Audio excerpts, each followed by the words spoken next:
We made Friends of Sophia Tidbits and Bites with a crew of 6 people and 1 actor on a green screen. It's just kind of crazy because when this whole series started, like the first episode, I was just trying to figure out how to use Jetset, basically just BJ standing there facing different directions while I was trying to get Jetset Sydney to work. And now here we are, 7 episodes later with a fully 3D printed head version of Bites with interactive lighting.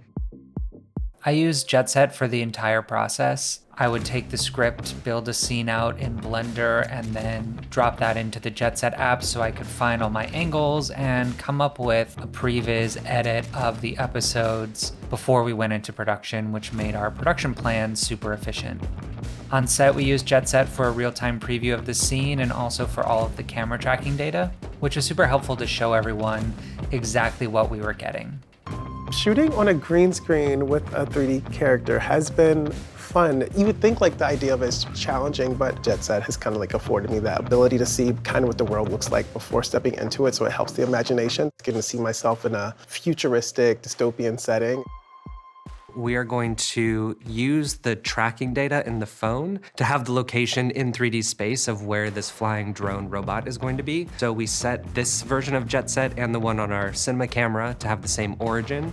And then when we have this flying around, I have all of the location data from this phone that I can then bring into Blender and have the actual location in 3D space of where the drone would be flying.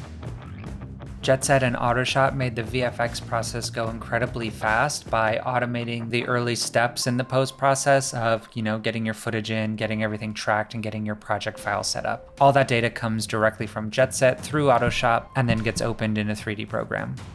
Seeing it all come together with the camera movement and the world building, it's always so incredible. It's just like, wow, we really did this with such a small team. Tidbits and Bites is a spin-off to a short film I made called Friends of Sophia. That 25-minute film took me 2 years to complete. The 7 episodes of Tidbits and Bites have a runtime of about 18 minutes, and it only took 8 months start to finish. It was all possible because of Jetset.